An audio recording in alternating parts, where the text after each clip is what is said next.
Hello, everyone. My name is Jacob Jansen, Robotics Coordinator for the Boys and Girls Club of Fitchburg, Leominster, and Gardner, and today I will be talking about the way forward, which I refer to as self-driving cars and robots making robots.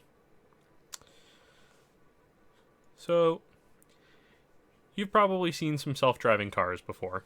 I'll talk to about a common model that's available today. But technologically speaking, self-driving cars have been with us for a while. The video that's playing right now is actually from the DARPA Grand Challenge from 2004. DARPA stands for the Defense. DARPA is the Defense Department Advanced Research Agency, and they're, there to find the new technologies for the military to use. And they were very interested in getting a self-driving car off the ground. And this is from 15 years ago, 16 years ago, 2004. And as you can see in the video, these cars are outfitted. They are driving on their own, completely autonomously. And it was primitive. They were driving through the desert and still having issues. But this was the beginning. This was when processor power was, maybe a quarter of what it is today? At best, a half of what it is today? So far, we've come a lot more forward since then with the processing power for all of these inputs that, the cars have been receiving to figure out what's going on around them. You'll see on some of these they have cameras, some of them have radar sensors, some of them have LiDAR sensors, which can all work with distance, and with the vision, the cameras, they can do computer vision, which actually I'll be talking about on Thursday, the ins and outs of that. But, it's using data about its environment in its programming to make corrections, also using GPS. But again, 2004 GPS was not as accurate as it is today. Not even close. 2004 era civilian GPS was maybe accurate to a couple meters at best. And a couple meters is like 6 feet, 10 feet. It was not accurate. So, having come forward to today with the GPS technology we have now, these cars could go a lot better, and they are. DARPA continued the Grand Challenge over and over and over again, and in the most recent iterations, they've been designing or challenging for street-level driving. This all comes back to why DARPA wanted to get a self-driving vehicle in the first place. Because they wanted to upgrade the military fleet of vehicles to be driverless, autonomous. Because that reduces the chances of injury for a soldier. It takes someone who removes the need for a specific personnel member to handle that vehicle, and instead offloads that duty onto a robot, an autonomous system. So that requires less people to man, a base, requires less people to resupply a base, and more personnel can be focused on surviving and accomplishing their mission. And of course this hasn't happened yet. They wanted to get about a third of their fleet autonomous, and maybe a tenth, maybe now. They do have some autonomous vehicles, but nothing of this scale that can drive for miles and miles on its own.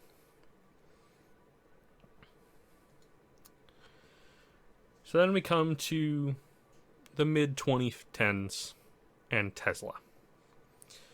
So starting when the Tesla models initially started rolling out, they did have the capability to enable the autopilot feature. And Tesla CEO Elon Musk was very adamant about, autopilot's so great in planes, why can't we have it in cars? So that was his vision for the Tesla vehicles. And it rolled out at about 2015. All the vehicles that are produced in 2014 through 2016 had the capability to do it because they had the electronics in place, but they did not have the software in place. That software rolled out in the middle of 2015. And back then it could only really handle lane lines, like on a highway or a very well developed street in a big city that has very good, very strong grid lines and lane markers, stop lines, everything. Today, this technology has gone so much farther forward. It can navigate both highways and unmarked local roads at speed without human input. And they can even recognize stop signs and red lights now, which is an absurd level of, processing power and adaptability when you think going back from 2004. 2004, they were driving these robots around in the desert because they didn't want to break anything or hurt anybody.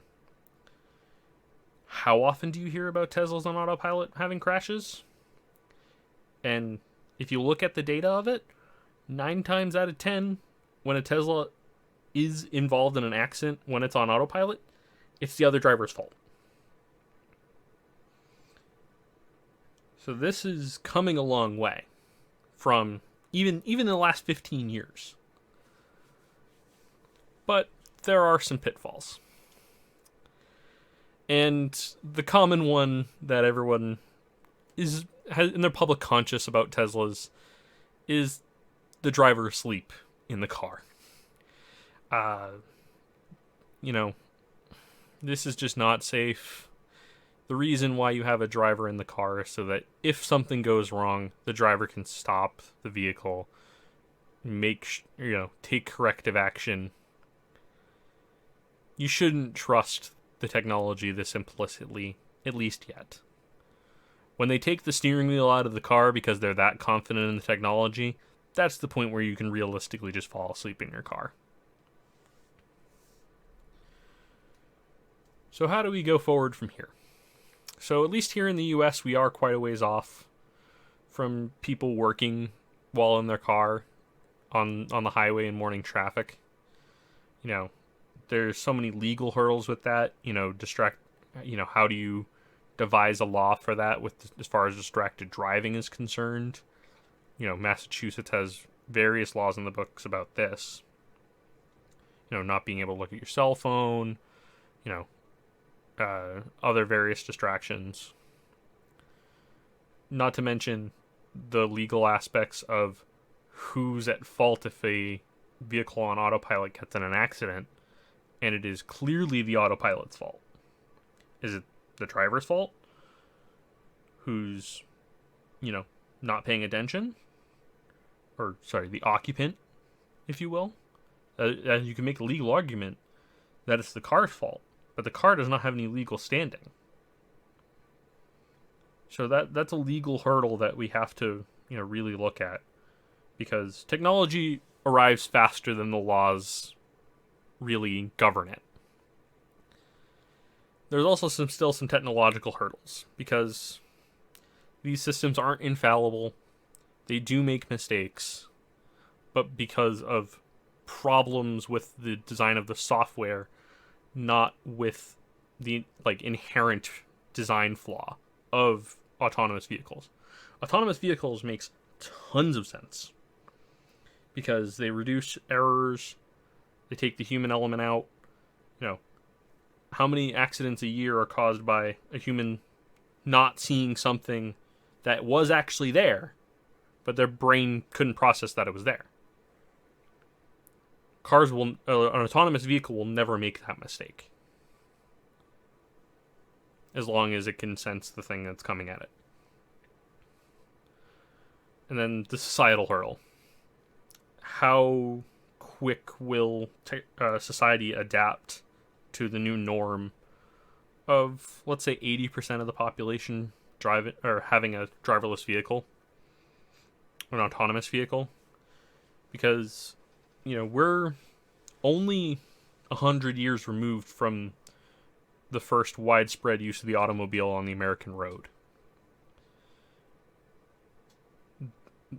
Even in the 1920s, there were still people, who were skeptical of the motor vehicle and were questioning, the strength and power of these machines versus horses and carriages.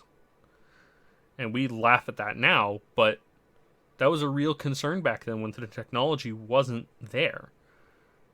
Cars were barely more than an engine and a couple steel rails with wheels on it. And we're at the technological equivalent of that when it comes to self-driving vehicles. We, as a American society at the very least, trust cars implicitly. We're a car society. But that's because we drill into every single one of our drivers, you're responsible for yourself. Take care of yourself on the road.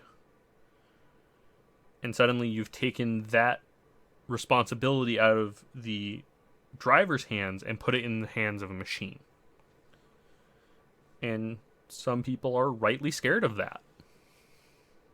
It has a lot of issues that still need to be addressed on a societal level.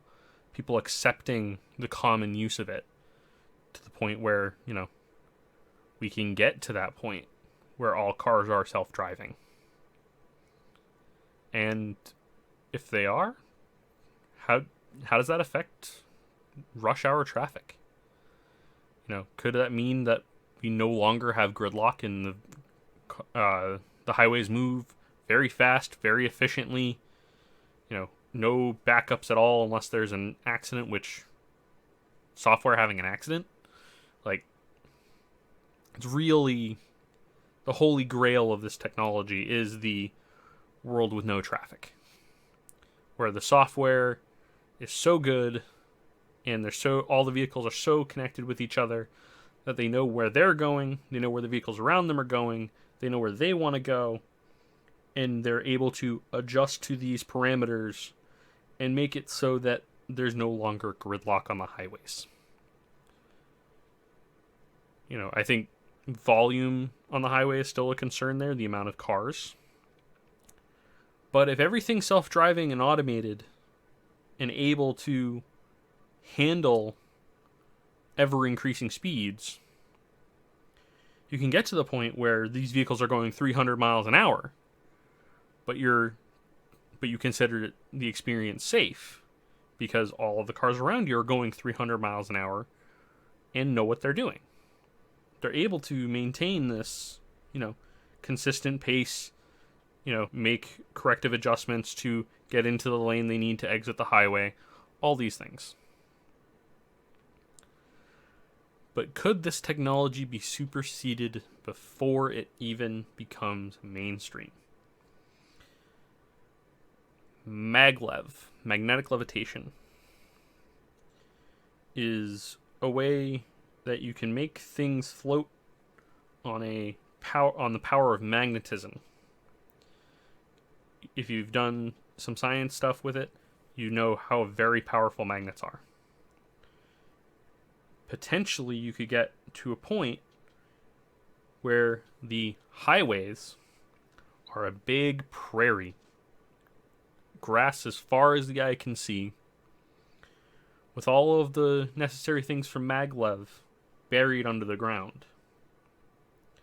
And these cars are flying past you on a cushion of air, a couple feet off the ground, 300 miles an hour. And the way maglev works, you're essentially riding a wave of magnetism. So it all has to be controlled by a computer somewhere, whether it's the computer managing the system that creating the magnetic wave, essentially, or it's a system in your vehicle to control that the underlying magnetic stuff. Either way, it's under the control of a computer and can be completely automated. We might not, in this system, we might not even own cars. We might just request a car. It comes and picks us up, and we go on our way on maglev. This is, uncharted territory. This is Star Wars era, Star Wars, Star Trek stuff. But it could be realized. It's just got to be made practical. It's got to be made cheap. And it's got to be made reliable. That, my friends, is the essence of engineering right there. So let's talk about robots making robots. So, realistically, this comes down to the machines making machines concept. And really up until the early 1900s and late 1800s, when the Industrial Revolution hit in Britain, in Western Europe, in the United States, things and machines of any sort were smithed by hand, like taking a big hot piece of metal, putting it on something hard and whacking it with a hammer over and over and over again until it's in the shape you want it. Or precast in molds. So taking very molten metal, pouring it into a hole that has the exact shape you want. This is where we get cast iron, other things like, you see a lot of plastics use molds like this. And that worked. You got, usable parts, but every part was different. It wasn't exact all the time. You could have parts that were wildly off in tolerance. You could have plus or minus 2 or 3 inches. Where nowadays, with some of the machining technology we have now, we're plus or minus 0.002 of an inch. Sometimes. So when we started building these electrical machines or combustion engine powered machines, they were then able to make machines that could produce parts for other machines. Like the metalworking machines like we talked about before, the mills, the lathes, the saws, these things that could cut parts into shapes. But not a machine making another machine in its entirety ready to go by itself. It's not a replicating machine.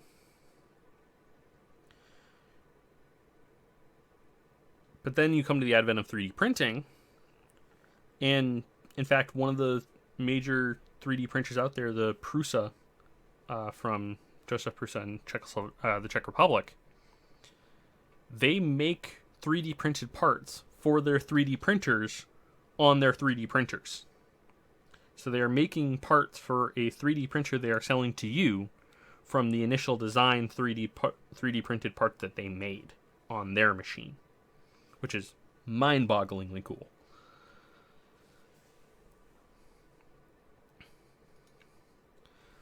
So, are we getting to the point where we are going to be making machines that make machines? I really think this boils down to the proliferation of AI and AI systems, artificial intelligence learning systems, that are designing, building, testing over and over and over and over and over and over and over again, taking bits of information from the testing phase, applying it to the new design, building it, testing it again, applying it to the new design over and over and over again, taking the engineering process to turbo and be able to create these fantastic designs that would have taken a human years to prototype, design, test over and over and over again. Even if it's just in a simulation, let alone when we get the capability to put this technology into a machine that can create things. If metal 3D printing takes off, you could easily have a metal 3D printing machine that prints another 3D metal printing machine.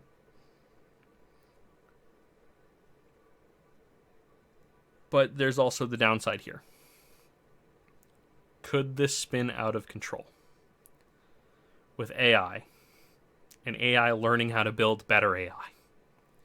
Very possibly. But that is the world we live in. Humans are going to do their best to make the amazing happen every day. This is the way forward.